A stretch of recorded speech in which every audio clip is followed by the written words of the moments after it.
ఇప్పుడంతా social media time నడుస్తుంది. Scroll చేస్తే చాలు ప్రతిరోజు కొన్ని వందల వీడియోలు మన కళ్ల ముందు కనిపిస్తున్నాయి. వాటిలో కొన్ని ఫన్నీగా, మరికొన్ని ఇంట్రెస్టింగ్ గా ఉంటూ ఆకట్టుకుంటున్నాయి. అలాంటి ఫన్నీ వీడియోలను రూపొందించేందుకు కొందరు విచిత్రమైన ఐడియాలు వేస్తున్నారు. వ్యూస్, లైక్స్ టార్గెట్ గా వాటిని సోషల్ మీడియాలో పోస్ట్ చేస్తున్నారు.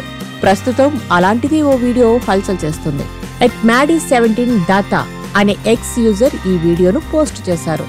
వైరల్ అవుతున్న ఆ వీడియోలో ఒక మహిళ బట్టలు ఉతకడానికి రెడీగా ఉంటుంది.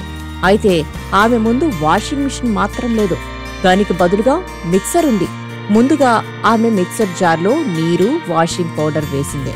ఆ తర్వాత ఆ మిక్సీ జార్లో ఉతకాల్సిన చిన్ని సైజ్ బట్టలు వేసి మిక్సీ ఆన్ చేసింది. ఆ తర్వాత ఏం జరిగిందో మాత్రం వీడియోలో చూపించలేదు. అయితే మిక్సీలో బట్టలు వేస్తే చినిగిపోతాయి కదా, బహుశా అంతే ఉంటుందని నెటిజన్లు అనుకుంటున్నారు. ఈ ఫన్నీ వీడియో సోషల్ మీడియాలో వైరల్ గా మారింది. ఆమె ఉద్దేశపూర్వకంగానే ఫన్ కోసమే ఈ వీడియోను చేసిందని అంటున్నారు. ఈ వీడియోను వేల మంది చూశారు. అలా చేస్తే మిక్సీ అయినా పోతుందని, లేదా బట్టలైనా మటాష్ అయిపోతాయని ఒకరు, ఆమెకు తెలివి ఎక్కువైపోయిందని మరొకరు కామెంట్ చేశారు.